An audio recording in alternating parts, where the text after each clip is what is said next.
अस्सलाम वालेकुम, मेरा नाम है जौसेफ हाशमी और यह है सुजुकी स्विफ्ट और किया सोनिक 2021 मॉडल का कंपैरिजन।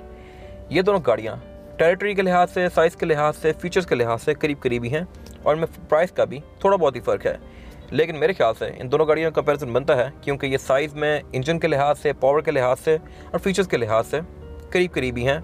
और तो मेरे ख्याल से इनका कंपैरिजन बनता है। ये रहा कंपैरिजन, लेट्स गेट स्टार्टेड।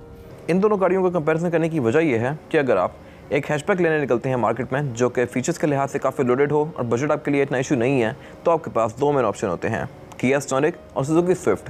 इन दोनों गाड़ियों के बीच में कुछ डिफरेंसेस हैं और इनकी प्राइस में अच्छा खासा फ़र्क है। अगर प्राइस की बात की जाए तो किया सोनिक EX प्लस की प्राइस 47,25,000 रुपये है और सुजुकी स्विफ्ट GLX CVT की प्राइस ऑलमोस्ट 33 लाख रुपये है। इनकी प्राइस के बीच में 14,27,000 रुपये का फ़र्क है और इतने में आप एक और छोटी कार भी ले सकते हैं जो कि काफ़ी अच्छा खासा डिफरेंस है। और इसकी वजह यह है कि सोनिक में लग्जरी के ऊपर काफ़ी ज़्यादा काम किया गया है। लेकिन अगर आपको एक बेसिक यूज़ के लिए कार चाहिए जिसमें AC अच्छा हो, इंजन पावरफुल हो, एयरबैग्स वगैरह उसमें आते हों और उसके अलावा उसकी लुक्स अच्छी हों, तो स्विफ्ट एक अच्छा ऑप्शन है। स्विफ्ट के अंदर एयरबैग्स भी इवन 6 आते हैं। लेकिन अगर बजट आपके लिए इतना इशू नहीं है और आपको लग्जरी ज़्यादा चाहिए तो सोनिक भी एक अच्छा ऑप्शन है। सोनिक में बहुत सारी ऐसी चीज़ें आती हैं जो कि उसके प्राइस टैग को जस्टिफाई करती हैं काफ़ी हद तक, जैसे कि उसमें सनरूफ आती है, हेडलाइट्स में LED वाली हैं और भी बहुत सारी चीज़ें जो कि मैं आगे डिस्कस करूँगा इस कंपैरिजन के अंदर। अगर बात की जाए इन गाड़ियों के फ्रंट लुक की, तो ये सोनिक का फ्रंट लुक है जो कि मेरी ओपिनियन में काफ़ी फ्यूचरिस्टिक सा लगता है। इस तरह से कि इसकी जो हेडलाइट्स हैं ये ब्लैक कलर की हैं, इसकी जो ग्रिल है ये क्लोज है और ये प्लास्टिक की है, तो ये इस गाड़ी को इलेक्ट्रिक कार जैसी लुक देती है। अगर बात की जाए इसकी हेडलाइट्स की, तो हेडलाइट में इसके 4 पॉइंट्स आते हैं LED वाले और इसमें 4 DRL भी दी गई हैं और इसकी ऊपर वाली 2 DRL जो हैं ये इंडिकेटर में स्विच होती हैं और इसमें फॉग लैंप भी आता है जो कि प्रोजेक्शन लैंप वाला है। और इसमें जो एक चीज़ एक्स्ट्रा आती है एज़ कम्पेयर टू स्विफ्ट, वो है पार्किंग सेंसर्स। स्विफ्ट में पार्किंग सेंसर सिर्फ बैक पे आते हैं, फ्रंट पे नहीं आते, इसमें फ्रंट पे भी दिए गए हैं, तो ये मेरे ख्याल से एक अच्छी चीज़ है। और इसका बोनेट भी कंपैरेटिवली स्विफ्ट से ज़्यादा स्टाइलिश है, इसमें कट्स वगैरह काफ़ी दिए गए हैं। अगर बात की जाए स्विफ्ट के एक्सटीरियर की, तो ये स्विफ्ट का GLX CVT वर्जन है। स्विफ्ट में बेसिकली 2 मेन वेरिएंट्स आते हैं, GL और GLX CVT। ये इस गाड़ी का GLX CVT वेरिएंट है जो कि टॉप ऑफ लाइन है और इसमें बहुत सारी चीज़ें छोटी गाड़ी से ज़्यादा आती हैं। GLX CVT के अंदर हेडलाइट्स बाइजोनल प्रोजेक्शन लैंप वाली आती हैं और उसमें DRL भी हेडलाइट के अंदर ही इंटीग्रेटेड है, साथ इसमें इंडिकेटर भी दिया गया है। GLX CVT के अंदर फॉग लैंप भी कंपनी से स्टैंडर्ड आता है, जबकि इस गाड़ी के छोटे वेरिएंट के अंदर हेडलाइट्स जो हैं ये हेलोजन लैंप वाली आती हैं। इंडिकेटर भी इस गाड़ी के अंदर ही है लेकिन इसमें हेडलाइट के अंदर DRL नहीं आती। इसकी DRL फॉग लैंप्स के साथ ऊपर दी गई है और फॉग लैंप GL वेरिएंट्स के अंदर नहीं आते। अगर बात की जाए इन गाड़ियों की साइड प्रोफाइल की, तो पाकिस्तान में किया ने सोनिक को as an SUV for city brand किया है, तो इसके अंदर कुछ ऐसी एस्थेटिक्स भी ऐड की गई हैं जो कि इसको SUV वाली लुक देती हैं। जैसे कि इसमें टायर्स के आसपास एप्रन आते हैं, रूफ़ के ऊपर इसमें रूफ रैक्स आते हैं और उसके अलावा इसके रिम 16 इंचज़ के हैं, इसमें व्हील आर्चेस आती हैं और इसकी साइड पे कट्स एंड कर्व्स वगैरह भी काफ़ी शार्प दिए गए हैं और इसमें फ्रंट और बैक बम्पर्स पे डिफ्यूज़र टाइप के एरियाज भी आते हैं। इवन इसकी विंडशील्ड के अंदर भी ये कर्व्स दिया गया है जो कि इसकी लुक में एक अच्छा टच ऐड करता है। और सोनिक का यूनिक सेलिंग पॉइंट इस गाड़ी की सनरूफ है। ये एक ऐसी चीज़ है जो कि आप स्विफ्ट में वाकई में मिस करेंगे और इसके लिए आई गेस आप डिफरेंस जो पे करते हैं वो वर्थ इट है। अगर बात की जाए साइड मिरर की, तो सोनिक के साइड मिरर रिट्रैक्टेबल भी हैं, एडजस्टेबल भी, इनमें ऑटो का फीचर भी आता है, प्लस ये हीटेड भी हैं। तो हीटेड वाला फीचर एक इसका प्लस पॉइंट है as compare to Swift. Swift में हीटेड नहीं आते और इसमें विंडोज़ के आसपास एक क्रोम भी दिया गया है जो कि स्विफ्ट में नहीं है। इसके बाद अगर बात की जाए स्विफ्ट की साइड प्रोफाइल की, तो ये कंपैरेटिवली सोनिक से कम लोडेड है। इसमें कोई व्हील आर्चेस नहीं आती, एप्रन्स नहीं आते और इसमें करेक्टर लाइन्स भी काफ़ी लाइट सी दी गई हैं। इसके जो ए पिलर हैं ये बिल्कुल स्ट्रेट हैं और ब्लैक कलर के हैं। ये बेसिकली स्विफ्ट का एक डिस्टिंक्टिव लुक है और हर स्विफ्ट में ये ऐसे ही होते हैं।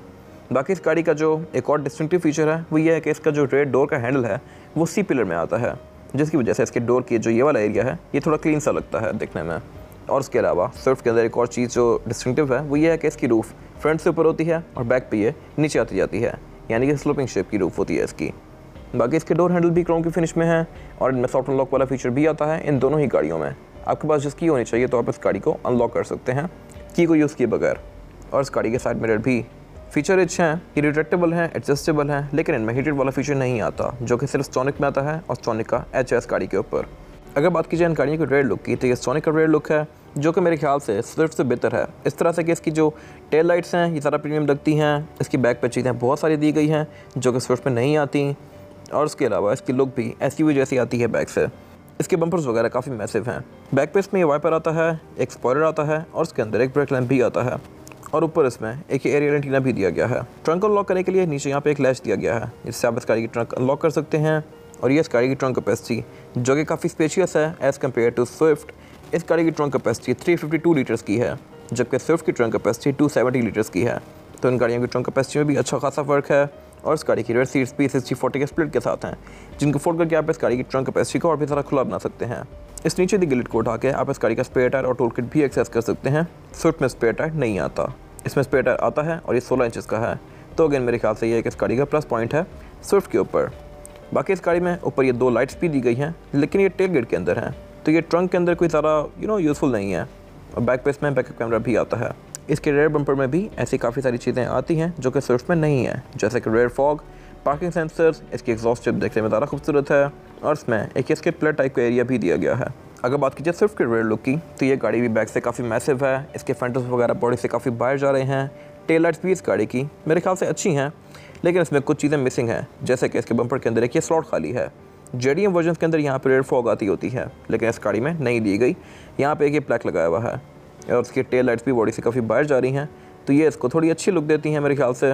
इसके जो रूफ है ये बॉडी के अंदर करके है। बाकी इस गाड़ी में बैक पे ये पार्किंग सेंसर्स आते हैं, लेकिन इसके बम्पर्स कंपैरेटिवली सोनिक से काफ़ी छोटे हैं। इसमें रेयर कैमरा भी आता है। टेल लाइट भी इस गाड़ी की LED वाली आती हैं। इसमें ब्रेक के लिए 6 LED पॉइंट्स दिए गए हैं और इसमें रनिंग LED लाइट्स दी गई हैं। बाकी वाइपर इस गाड़ी में भी आता है वॉशर जेट के साथ। ABS और ESP की बैजिंग दी गई है इसमें और हाई माउंटेड ब्रेक लैंप भी आता है। ट्रंक को लॉक करने के लिए नीचे यहाँ पे एक लैच दिया गया है और ये इस गाड़ी की ट्रंक कैपेसिटी जो कि 270 लीटर्स की है। तो इस गाड़ी का ट्रंक कंपैरेटिवली सोनिक से थोड़ा छोटा है और ये इस गाड़ी की ट्रंक कैपेसिटी जो कि 270 लीटर्स की है। तो इस गाड़ी का ट्रंक कंपैरेटिवली सोनिक से छोटा है। इसकी ट्रंक के अंदर एक ही सेपरेटर आता है जिसको आप उतार भी सकते हैं।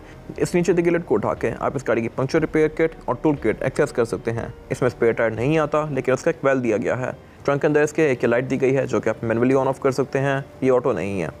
और इसकी रेयर सीट्स भी 60-40 के स्प्लिट के साथ हैं, जो कि ऑब्वियसली फोल्ड हो सकती हैं और इसकी ट्रंक कैपेसिटी खुली हो जाएगी। अगर बात की जाए इंटीरियर की, तो ये हर किसी की अपनी चॉइस है। इन दोनों गाड़ियों में फीचर्स तकरीबन करीब सेम ही आते हैं, लेकिन सोनिक 14 लाख महंगी है, तो मेरे ख्याल से इसका इंटीरियर थोड़ा इससे बेहतर हो सकता था। इसके मटेरियल्स काफ़ी हद तक प्लास्टिक वाले हैं।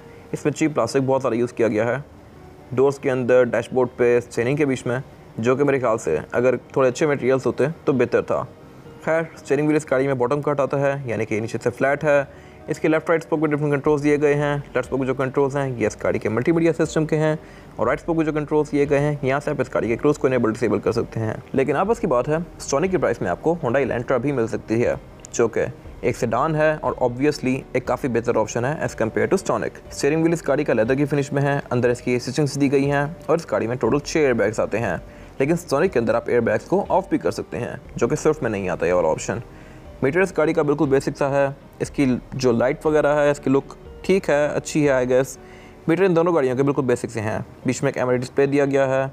और अगर बात की जाए इंटीरियर की बिल्ड क्वालिटी की, तो मेरे ख्याल से किया में ये थोड़ी बेहतर हो सकती थी। इसके डैशबोर्ड में, डोर पैनल्स में काफ़ी ज़्यादा चीप प्लास्टिक यूज़ किया गया है, जो कि आई गेस इससे बेहतर हो सकता था। और स्पीकर इस गाड़ी में टोटल 6 आते हैं, 4 डोर्स में, 2 ट्वीटर्स। डैशबोर्ड के सेंटर में इसका ये मल्टीमीडिया पैनल दिया गया है, जो कि फ्लोटिंग शेप में है, यानी कि ये डैशबोर्ड से ऊपर निकला हुआ है और ये 9 इंचेस का है। इसमें एंड्रॉयड ऑटो और एप्पल कारप्ले दोनों आते हैं, जो कि मेरे ख्याल से एक अच्छी चीज़ है। स्विफ्ट में ऐसा कुछ नहीं है। इसकी फ्रिल्स वगैरह भी डैशबोर्ड की अच्छी हैं, लेकिन इसमें जो एक चीज़ अजीब है वो ये है कि इसका डोर्स लॉकर और लॉकर डैशबोर्ड के सेंटर में दिया हुआ है। यूजुअली कार्स में ये चारों डोर्स पे आते होते हैं, लेकिन इसमें ये दरमियान में दिया हुआ है। क्लाइमेट कंट्रोल भी इस गाड़ी में ऑटोमेटिक आता है। ये सिंगल ही जोन है, लेकिन इसकी जो लाइट्स हैं ये रेड कलर में है, तो मेरे ख्याल से ये थीम से थोड़ा आउट जा रही हैं इस गाड़ी की। इसमें डैशबोर्ड ब्लैक, सिल्वर और येलो सा है, लेकिन इसका क्लाइमेट कंट्रोल रेड कलर में है, तो ये मेरे ख्याल से थोड़ी अजीब चीज़ है। राइट पे इसका पुश स्टार्ट दिया गया है और उससे नीचे कि USB इनपुट दिया गया है इस गाड़ी में, और साथ 12 वोल्ट का चार्जिंग आउटलेट भी दिया गया है। और इस गाड़ी में पार्किंग सेंसर्स भी आते हैं, तो गियर लेवर के आगे इसके ये पार्किंग सेंसर्स के कंट्रोल दिए गए हैं। ये इस गाड़ी का गियर लेवर, और इसमें जो गियर सिलेक्शन है वो है PRND और D में करके आप इस गाड़ी को मैनुअली भी चला सकते हैं। इसमें ट्रांसमिशन ट्रिक्ट्रॉनिक आती है, जबकि स्विफ्ट में ऐसा कोई फीचर नहीं है। और ये एक और चीज़ जो कि आप स्विफ्ट में काफ़ी मिस करेंगे वो है centre console. Centre console Swift में किसी भी वेरिएंट पर नहीं आता। आप आफ्टर मार्केट लेके लगवा सकते हैं, लेकिन कंपनी ऑफर नहीं करती। इस गाड़ी में आता है और लेदर की फिनिश में है। अगर बात की जाए सीट्स की, तो सीट्स भी इस गाड़ी की कंपैरेटिवली स्विफ्ट से बेहतर हैं, इस तरह से कि इसमें लेदर और फैब्रिक दोनों कॉम्बिनेशन यूज़ किया गया है। इसकी फील अच्छी है और ये ज़्यादा ग्रिपी है। बाकी विंडशील्ड वॉशर वगैरह इन दोनों ही गाड़ियों में स्टैंडर्ड हैं, फ्रंट और बैक दोनों पे। और हेडलाइट भी इन दोनों ही गाड़ियों में ऑटो के फीचर के साथ आती हैं, लेकिन स्टॉनिक में फॉग लैंप फ्रंट और बैक दोनों पे आते हैं, जबकि स्विफ्ट में सिर्फ फ्रंट पे आते हैं। स्टॉनिक में TPM भी दिया गया है और इसका रियर व्यू मिरर भी इलेक्ट्रोक्रोमेटिक वाला है, यानी ऑटो डिमिंग, जबकि स्विफ्ट में ये मैनुअल डिमिंग वाला है। वैनिटी मिरर इस गाड़ी में ड्राइवर पैसेंजर दोनों के लिए आते हैं और दोनों के लिए ही लाइट दी गई है स्टॉनिक में, जो कि वैसे ग्रैंडी में आती होती है, सिविक एक्स में भी नहीं थी और स्विफ्ट में भी नहीं है। तो ये मेरे ख्याल से एक प्रीमियम फीचर है। और उसके अलावा सेंटर में इसके सनरूफ भी दी गई है, जो कि अगेन एक काफ़ी लग्जरी फीचर है।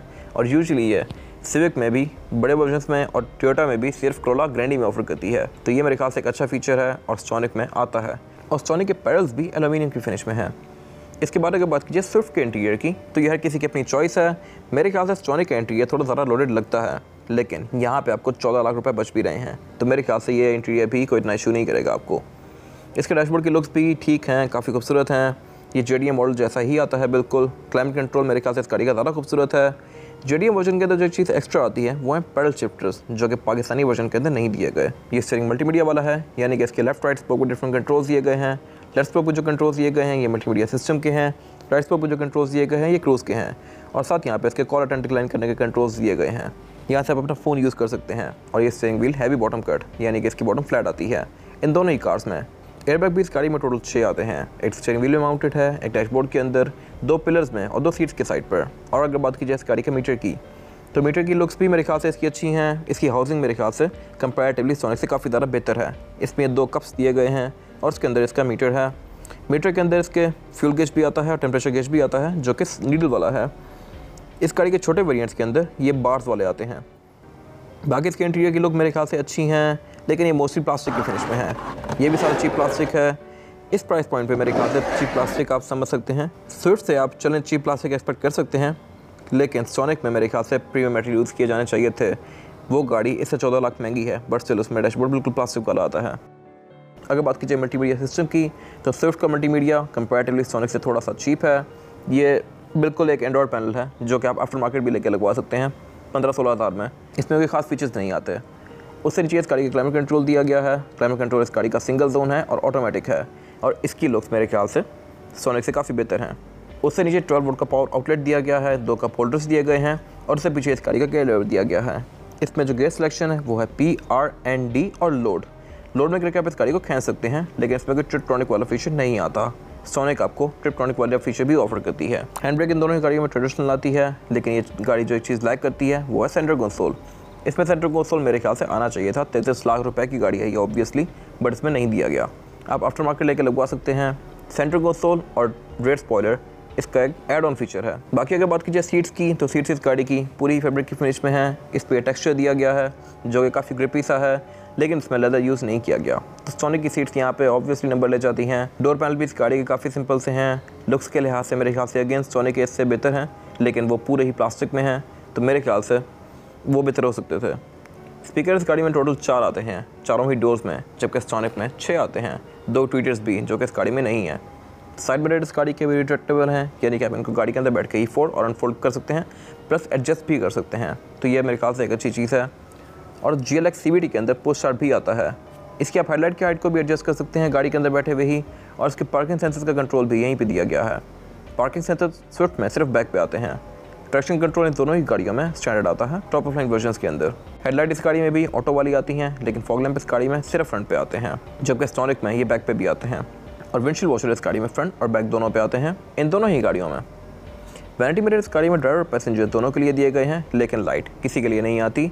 और स्विफ्ट के GLX CVT वेरिएंट के अंदर जो एक हैरान कुछ चीज़ है वो ये है कि इसमें स्टीयरिंग व्हील टेलीस्कोपिक आता है, यानी कि आप इसको आगे पीछे और ऊपर नीचे भी कर सकते हैं, जबकि इसके दोनों छोटे वेरिएंट्स के अंदर ये सिर्फ एडजस्टेबल है।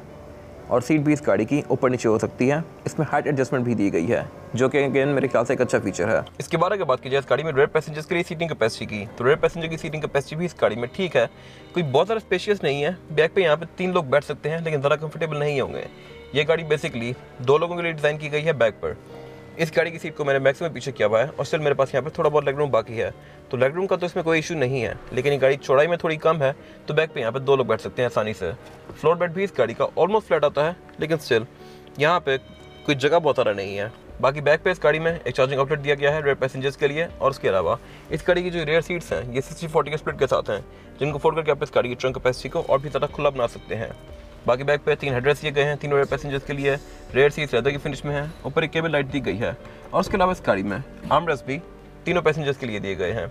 वैसे यूजुअली कार्स में, किया की कार्स में बैक पे नहीं आ रहे होते। और उसके अलावा इस गाड़ी के डोर्स में स्पीकर भी आते हैं, सीट बेल्ट्स आती हैं बैक पे, यहाँ पे आइसोफिक्स के पोर्ट्स आते हैं और बैक पे यहाँ पे इसके अलावा कुछ खास है नहीं। इसके बाद अगर बात की जाए इस गाड़ी में रेयर पैसेंजर्स के लिए सीटिंग कैपेसिटी की, तो रेयर पैसेंजर की सीटिंग कैपेसिटी भी काफी स्पेशियस है इस गाड़ी के अंदर।